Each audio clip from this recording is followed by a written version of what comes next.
France کی ایک company نے دعویٰ کیا ہے کہ اس نے حضور صلی اللہ علیہ وسلم کی آواز کو، جو کہ حجۃ الوداع کے موقع پر آپ صلی اللہ علیہ وآلہ وسلم نے آخری خطبہ دیا تھا، اس آواز کو کیپچر کر لیا ہے اور بہت جلد وہ مسلمانوں کے سامنے اور عالمی دنیا کے سامنے پیش کیا جائے گا، یعنی کہ مسلمان 2030 تک حضور صلی اللہ علیہ وسلم کے وہ الفاظ جو حجۃ الوداع کے موقع پر ادا کیے گئے وہ سن سکیں گے۔ ایسا دعویٰ کرنا تھا فرانسیسی کمپنی کا۔ فرانسیسی کمپنی نے اپنے ڈیفنس میں یہ آرگیومنٹ دیے ہیں کہ چونکہ انسانی جو آواز ہے وہ اس کے پارٹیکل ہر وقت خلا میں رہتے ہیں، اور ہم نے ایک ایسی ڈیوائس تیار کی ہے جو ان پارٹیکل کو کیپچر کرے گی اور ان پارٹیکل کو آواز میں ٹرانسفر کیا جائے گا، یعنی کہ قابل سماعت بنایا جائے گا۔ ایسا کہنا تھا فرانسیسی کمپنی کا، اور فرانسیسی کمپنی کا یہ بھی کہنا ہے حجۃ الوداع کے موقع پر حضور صلی اللہ علیہ وسلم نے خطبہ دیا تھا، چونکہ اس کے جو ذرات ہیں، پارٹیکل ہیں، وہ خلا میں موجود ہیں، وہ ہوا میں موجود ہیں۔ ہم نے ان پارٹیکلز کو کیپچر کیا ہے، یعنی کہ ایک ایسی ڈیوائس تیار کی ہے کہ جو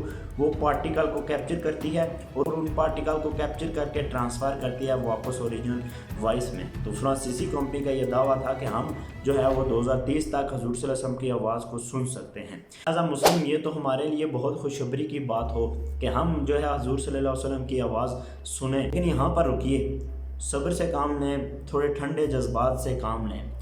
وہ فرانس جو ساری زندگی حضور صلی اللہ علیہ وسلم کی گستاخی کرتا رہا، وہ فرانس جو ساری زندگی قرآن کی گستاخی کرتا رہا، وہ فرانس جس نے تو کبھی حضور صلی اللہ علیہ وسلم کے نام کی گستاخی کی، وہ فرانس جس نے کبھی قرآن کو جلایا، آخر کیا وجہ بنی اتنی جلدی کہ فرانس کے دل میں مسلمانوں کے لیے محبت جاگ اٹھی؟ آخر کیا وجہ بنی کہ فرانس کے دل میں مسلمانوں کے لیے جو ہے وہ پیار جاگ اٹھا کہ وہ ہمیں ہمارے نبی کریم صلی اللہ علیہ وآلہ وسلم کی آواز سنانا چاہ رہا ہے؟ آخر وجہ کیا بنی؟ تو اس کے پیچھے جو کفار کا، جو فرانس کا جو منصوبہ ہے وہ بہت دردناک ہے، وہ بہت المناک منصوبہ ہے جو کہ فرانس اور باقی جو ہیں یہود اور نصارہ جو ہیں وہ تیار کیے بیٹھے ہیں۔ اب ہوگا یہ کہ 2030 میں فرانس ایسا کام کرے گا کہ وہ ایک من گھڑت آواز کو ریکارڈ کر کے اور ہو بہو حضور صلی اللہ علیہ وسلم کے اس خطبے کو اپنی آواز میں، ایک من گھڑت آواز میں ریکارڈ کرے گا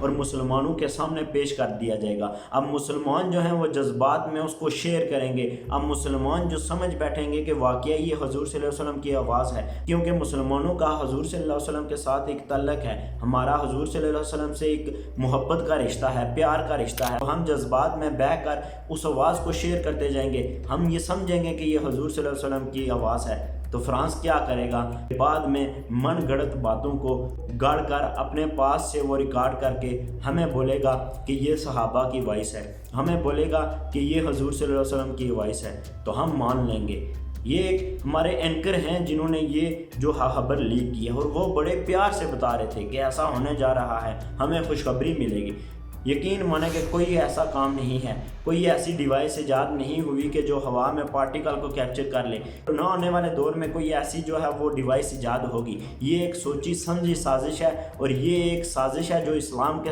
خلاف ہونے جا رہی ہے، یہ ایک سازش ہے جو مسلمانوں کے خلاف ہونے جا رہی ہے۔ بعد میں یہ یہود اور بعد میں یہ عیسائی جو ہیں وہ اپنی من گھڑت باتوں کو گڑ کر اپنے پاس سے ریکارڈ کریں گے اور ہمیں کہیں گے کہ یہ صحابہ کی آواز ہے، ہمیں کہیں گے کہ یہ حضور صلی اللہ علیہ وسلم کی آواز ہے، اور ہم ان باتوں کو، ان من گھڑت قصوں کو وہ مان لیں گے سچ کہ واقعی یہ صحابہ کی آواز ہے، اگر ہم نے اس پر بلیو کر لیا کہ واقعی ایسی کوئی ٹیکنالوجی آ گئی ہے۔ میرا یقین مانے ایسی کوئی ٹیکنالوجی نہیں ہے، نہ تو زندگی میں کبھی آئے گی، نہ ابھی آئی ہے کہ ایسی کوئی ٹیکنالوجی ہو جو ہوا میں پارٹیکل کو کیپچر کر کے واپس ٹرانسفر کر دے، نہ تو ہمارے پارٹیکل، نہ تو ہماری آواز جو ہے وہ خلا میں رہتی ہے، نہ ہوا میں رہتی ہے، کہیں بھی نہیں رہتی، ہمارے منہ سے نکلے الفاظ بھی واپس نہیں آ سکتے، تو بعد میں 1400 سال پہلے کی جو آواز ہے وہ کیسے ہم کیپچر کر سکتے ہیں؟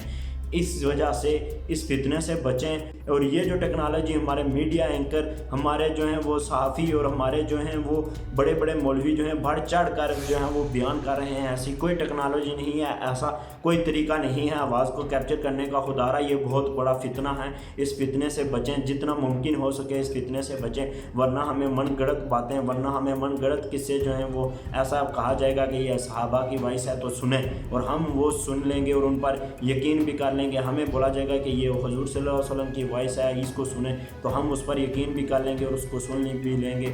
فتنوں کے دور میں جا رہے ہیں، اور یہ سب سے بڑا فتنہ شاید آنے والے دور میں ہمارے ساتھ پیش ہونے والا ہے۔